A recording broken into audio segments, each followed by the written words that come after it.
The Ohio Harness Horsemen's Association presents Freshman Focus. A look at 2-year-olds in training across the Buckeye State. Freshman Focus is presented by Sugar Valley Farm. Looking for your next quality standardbred racehorse? Look no further than Sugar Valley Farm in Delaware, Ohio. And by Eldorado Scioto Downs. Racing begins May 4th, with the next generation scheduled for July 2nd and 3rd. Now here's your host, OHHA brand ambassador, Roger Houston. Another edition of Freshman Focus. Today we're in Delaware, Ohio, home of the famed Little Brown Jug. And we'll be speaking with a trainer who is enlarging his stable year to year. Fact is, 2021 is almost double in size of what he had in 2020. With us today on Freshman Focus, Jimmy Lupton. And Jimmy, increasing in size means a lot more work. Yeah, we doubled in size this year. That is due to the part of my my main owner, which is Bartley Traditions, Brandon Bartley. He went out and bought some nicer colts, and we kind of upgraded our stock. And the part of more work, we got some good help this year. I got Jimmy Daniels has come to work for me, and he's a good second trainer. Got my wife, Sandy Swartz, and Jade Smith. We got a good crew, and we got the opportunity to have a good year with better stock and better horses. Primarily in years past, it's been a county fair operation. This year, you're hoping for Buckeye Stallion Series, maybe even Ohio Sire State. Yep, that's our hope. That's our dream, I guess you could say. Mainly, that's Buckeye. We had a nice Buckeye colt last year. He won 3 of the 4 legs that he raced in. Other than him, I had Weigh My Baby a couple years ago. She was a sire stake horse and Breeders' Championship. She raced good. And other than that, we really are just county fairs, and we have the opportunity to step up with the stock we have and go to the next level, hopefully. Do you handle pressure well? Somewhat. I get nervous every race, like we're going for $1 million. It's I guess I want everything perfect when we're racing. I gotta be there, warm up, and it's just there's a little pressure to it. Just how long in the business has Jimmy Lupton been in harness racing? I've been around it all. I guess 84 is the latest I could remember back. My stepdad had 1 or 2 horses, and that's how I got into it. I grew up on the east side of Columbus, and on the weekends I would come up with my mom and my stepdad, and that's how I got into the horses. And I owned my first horse my senior year in high school. It was just a trotter. I don't even remember what it was. And so it's been a long time, and how I come about when I went to work for Virgil. I worked for Virgil it was a short term, like 6 weeks or something, and I want to be more than just a groom at the time. And then I went to work for Ronnie Steck. I worked with him until 2001. I don't know however many years. It was a long time, and that's I learned a lot there. His father-in-law, John Schultz, taught me a lot. All trainers have a process that they follow. How does your process in choosing the horses for your stable take place in choosing the right 2-year-olds? Well, I leave that up to my Brandon, my owner. He tells me which ones he likes on breeding and everything. Then we'll go look at them and check them over and make sure their conformation's good and everything. And that's the main thing. He's the boss. He makes the choices, and we'll look at them. If we like them, then we'll go with them. Other than that, that's about how we do it. Now, does Brandon put a figure on the horses that he's going to go to, or is he kind of open-ended? Well, if he does, he doesn't tell me. I'm pretty sure, being a car salesman, he knows what's worth what, and he probably does have a figure in his head that where he wants to go with them and what he's going to spend on a particular horse. The training process, you buy them in late September, the other sales and such. Primarily, did you go to one sale, or did you visit a number of sales? We actually went to the select sale, and then we went to the Springfield sale, the Buckeye, or what. We went to both of those. I think we bought 7 at the select sale, and we actually bought some at the just regular, like the blooded horse sale. Bought a couple yearlings there too. But overall, it was spread out pretty good where we bought them. Trotters or pacers? It's a mixture of all. We got mostly Payson fillies. We have I have a total of 8 Payson fillies. We have 3 trotting colts, 2 trotting fillies, 4 Payson colts, and I'm probably forgetting something somewhere. A little heavier on the pacers than the trotters? Yeah, we tried to, we like the trotters, and, it's a different ball game with the trotters, and they, if you can get one that just trots, you can make money. The trotters, of course, are higher dollars, but on my strong suit of what we have in the stable this year, I'm going to say that I have 3 trotting colts that are pretty nice colts. Now, who knows compared to, that's in my mind, and that's it, now. When we get down to 210, 2.5, then we'll know more. You mentioned before we got started that your stable was a little bit ahead of schedule. Now, how are you going to adjust to get them to the same point that you're supposed to be the 1st of June? I say I'm ahead of schedule, but you talk to everybody else, of course that's down south or wherever they're at. And, I've always had a small stable, and I've always took care of them and brought them down slow. Maybe I wasn't ready early. And, of course, these horses, I got more talent than I have before. I got some stock, and I don't know. We'll play it by ear and see where we're going to go. You've got a different price range of your young horses this year. What's the difference? Are they smarter, easier to train, or do they show their price tag? More talent, size, talent, gait. There's a big difference in which I would call stock. To have, whether it be a off-the-wall bred trotter and then have a cash haul trotter. You can sit behind them, you can tell the difference. It's just, I guess, the opportunity to have stock and have nice horses makes it a easier and funner ball game.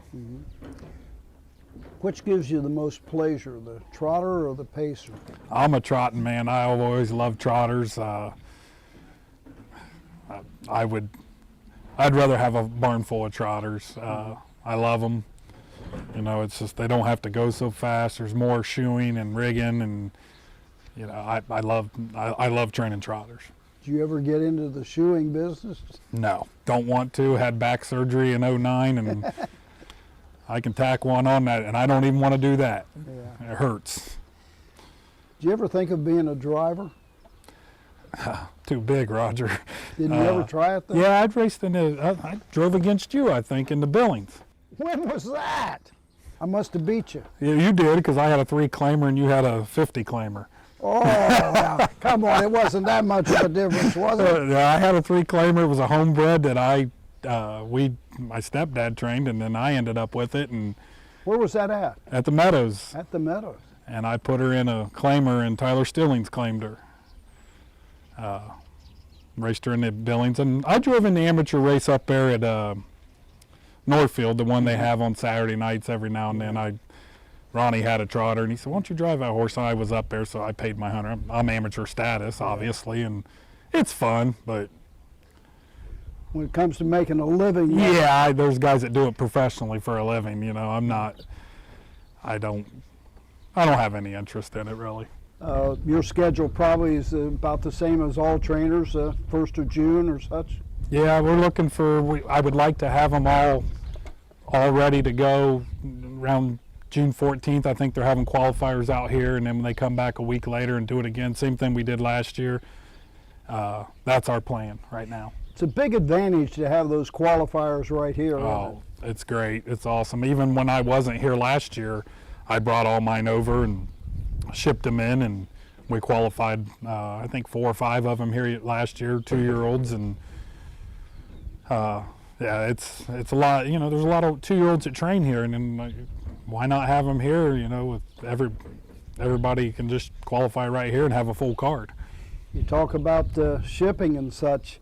That's can be a little difficult with young horses as well. Yep, it's very difficult. You know, 2 trucks, 2 trailers, 3 trailers. A lot of people here at Delaware, they'll, you know, if they're going to the fairs or if they're going up to Northfield, they'll stick together. Me and Ronnie haul together, all at the stack we haul together.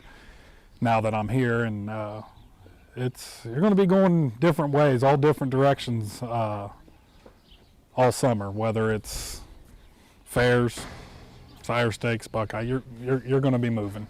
How do you split your time between the county fair horses and your raceway stock and your upper stake races? Well, as you bring that up, we last week we sent. Friday night, I raced 2 mares down at Miami Valley. We sent one to Indiana with Tyler George to race out there, and I actually sold one Friday night because it's time to concentrate on the 2- and 3-year-olds. And other than really, I mean, racehorse-wise, we're down. They claimed one off of me last week and a half ago. I got Let's Go Bucks. He still turned out. Everybody knows that's my favorite horse, and he's turned out. He's coming back in next week. So other than that, we're just going to have 2 racehorses to race, and my wife's pet, Cam's Little Man. That's him and Let's Go Bucks are going to be the only 2 racehorses we got. And actually, we got a couple Indiana breds that are about. They're a couple weeks away from qualifying, maybe 2. They're going to Indiana to Hoosier 2 to Tyler George. So you're going to keep the ones that race here in Ohio and send others to? Yeah, just split. I mean, there's no possible way of having that many babies, Ohio breds, to. Are they all your babies Ohio breds? All of our babies, the 2-year-olds are all Ohio breds, but we have 6 3-year-olds. 2 of them are Indiana breds, and the rest are 3-year-old Ohio breds. So. Do you ever visualize the fact that you'll have nothing but a 2- and 3-year-old stable? I love it. Yes, that's what I want. That's. I mean, I like playing the. You know, the race game is it's a tough ball game. So, yeah, that's. I guess that's my dream. Just I love training 2- and 3-year-olds and patience and watching them grow, and from the day of breaking them, and yeah, I love it. Thank you, Jimmy, and it's great talking with you. Let's make the trip inside the barn area and take a look at some of your 2-year-olds in training for this coming season. Racing returns to Eldorado Scioto Downs on May 4th. Catch the excitement all summer long, Tuesday through Saturday nights. First post time is 6:15. Mark your calendars to see the future stars with the $150,000 Next Generation on July 2nd and 3rd. On the 2nd, it's the 2-year-old Trotters, followed by the Pacers on the 3rd. Horse players earn points with the new Caesars Reward Program. Eldorado Scioto Downs Racing returns May 4th. Looking for your next quality standard bred racehorse? Look no further than Sugar Valley Farm in Delaware, Ohio. Sugar Valley's lineup of stallions includes World Champion, Down by the Seaside, Lather Up, the fastest horse in harness racing history, Little Brown Jug Champion and Dan Patch Pacer of the Year, Well Said, Adios and Little Brown Jug Elimination winner Catch the Fire, and the newest addition to the lineup, Marseille. Sugar Valley Farm, the home of champions. Welcome back to Freshman Focus as we head into the barn to take a look at the Jimmy Lupton 2-year-olds in training. This is Aunt Rita. Do you have an actual Aunt Rita? No, I don't. That was her name at the sale. What's the breeding on her? She's an Uncle Peter filly. How's she training? She's probably, knock on wood, is the best thing I have right now. Very, very talented. Good gait, good flow. Was she good from the get-go? No, No? she was a nut. Really? She got down. She's been down a couple times when we broke her, and she was tough. But the more we worked her, the more she come around. Is that kind of unusual, though, for horses to be that bad and then turn around that quick? Well, they say these Uncle Peters are tough. This is the first one I've ever broke. Well, I got 2 of them this year, 2 fillies, and they're both tough. Yeah. But yeah, the more you work them, the better they start paying attention. Is she one that she'll do what you want her to do, or has she still got a mind of her own? She's got a mind of her own. You know, you can't fight her if she nods her head and just let her go. You know, you can't get into her and fight her. She's very she's got a mind of her own, really. But she is progressing with each and every day. Yeah, she's very nice filly. More than likely, Uncle Peter, somewhere along the lines, got an Aunt Rita. Jimmy Lupton's got Aunt Rita here at Delaware. BL Flying Gun, definitely a colt. He's an away we go colt. He's very talented too. Probably, I got 3 trotting colts that are okay, and I've been in 30 with all of them, all the trotters, and he likes to do it. Now you say you've been in 30. Is that normal for this time in the training period? No, I'm way ahead of the game in my opinion. I think I'm way ahead of the game. Actually, we're going to kick some of these things out for a couple weeks, let them grow up. You know, what will you go down to? You're 230. What will you go down to before you turn them out? that I won't go no more. I think I've been plenty for right now, this time of the game. Now, will that be with all your 2-year-olds? Yeah, majority of them. Did we have that mild of a winter, or did you just train them different? No, we got out a lot. You know, I was at Mount Vernon, and I come here, and we got out at Mount Vernon, and we come here, and you can do whatever you want here at Delaware. So that kind of got you ahead of schedule. Yeah. And maybe it's the talent of the horses too. You know, I mean, I don't know. They do it easy. Do you have a better bunch of 2-year-olds this year Than I ever had, ever in my life. Is that because of the breeding program in Ohio and what you can race for? There's a lot more opportunities. I believe so. I believe that a lot of these horses are bred to go. I mean, from top to mid-range sale price to top sale price, you know, they're bred to go. Do you ever buy horses just strictly for the county fair, or strictly for the sire stakes, or Well, the hope we for them all? hope. Yeah. We buy and hope that they're sire stakes and back them up with the Buckeye. That's a great program. I mean, that's the best thing Ohio ever did. Yeah. Because if you're not, I'd rather be the best in the Buckeye than to be 4th or 5th in the sire stakes. And you always got the county fairs to back down to. you always And the go- county fairs race for good money. You can go make $20,000 at the county fairs. You got a decent horse. You know? Yeah. It's So is this one doing what you want? Yeah, to? he's very talented and he wants to do it. Seems mild mannered. But Yeah, except if you get him out of the barn, then he gets a little rowdy. He wears an ear hood already, and he's a nice colt. I like him. Actually, I own half of him, so. You like to own all the horses that you got, or I parts don't. of it? Most of my horses are owned by my main owner, Brandon Bartley. He owns most of probably 80%, 85% of the barn, and I own 4. I think we got 4. So continued success with this one, and just maybe it'll be BL Flying Gun. Marnie by the Sea, down by the seaside.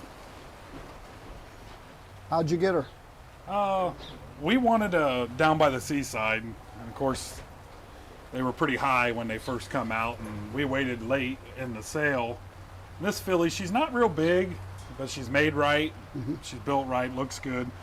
I think I don't know what we gave for her. I think around 18, and she's out of a good mare, Blissful Hall mare, and she's a nice little filly, good gaited, smooth. Hopefully she's dynamite in a small package. Just because you get her late in the sale doesn't mean that it's any lesser, because the price might be a little less and such, but you never, they don't know the price tag. No, they don't know what they cost. It's all in the heart, what they got. Oh, the Down by the Seaside's living up to the expectations. Training, they went into the season there, the high expectations. The sales said so. What about the training process? With this filly, you know, I heard they had a couple that I seen. They were not the best gated breaking. I mean, I haven't seen a lot of them. I don't think there's many here. There will be a lot here when Brian gets back, but I never had no problems with her. She was good gated from the get-go, and but it's the only seaside I have, so Yeah. I really. She's well proportioned, got a good chest on her. And they're all, from what I hear, they all look like that. They're Yeah. stocky, well built.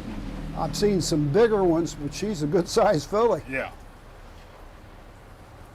How much you been with her? I think she's been 32.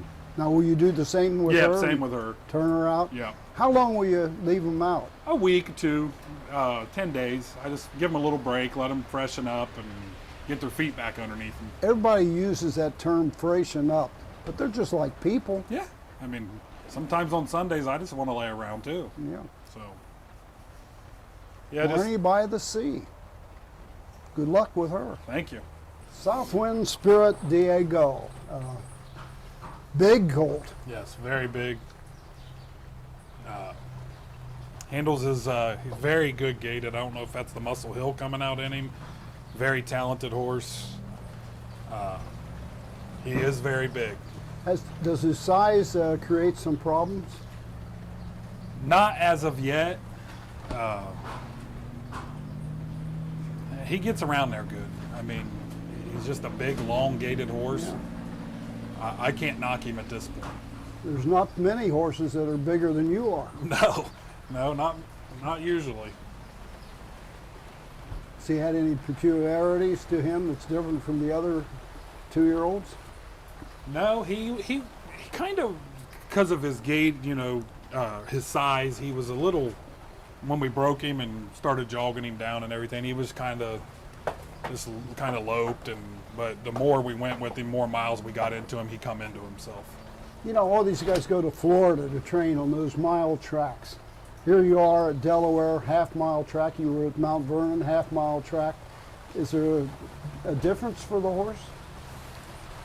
No, I mean, my beliefs, I don't think so, but, you know, I like training on a half-mile track because, you know, I race mainly at the fairs, and they got to learn to get around them turns. You're hoping, though, that you can race some in the sire Well, space yeah, this year. that's the hope, Yeah. and that's our dream, I guess you could call it. You know, that's a tough ball game, and you got to have a good one to get there.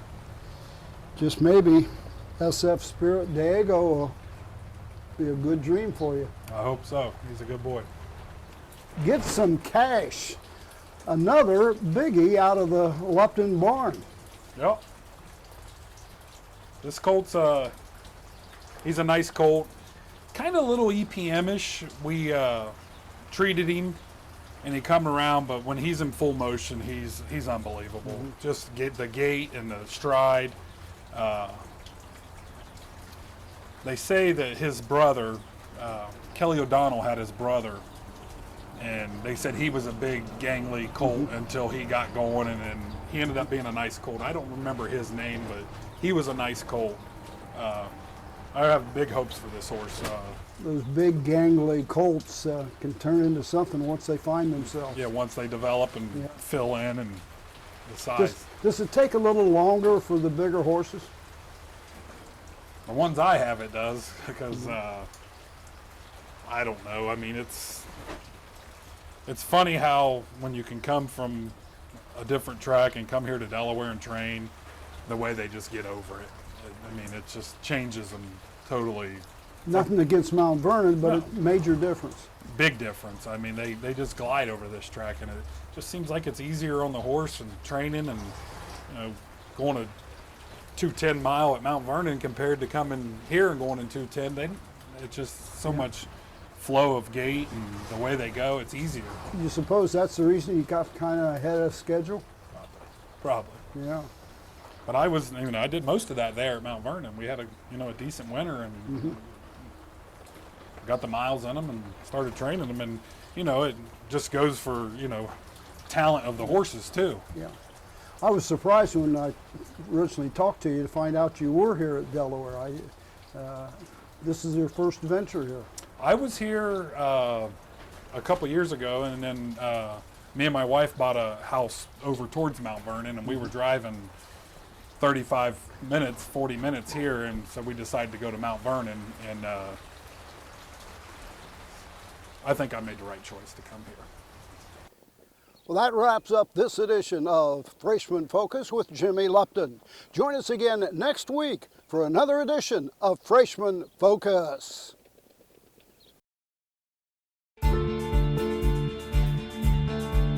This has been Freshman Focus, a look at 2-year-olds in training across the Buckeye State. Freshman Focus is presented by Sugar Valley Farm. Looking for your next quality standardbred racehorse? Look no further than Sugar Valley Farm in Delaware, Ohio. And by Eldorado Scioto Downs. Racing begins May 4th, with the next generation scheduled for July 2nd and 3rd. Freshman Focus is a presentation of the Ohio Harness Horsemen's Association.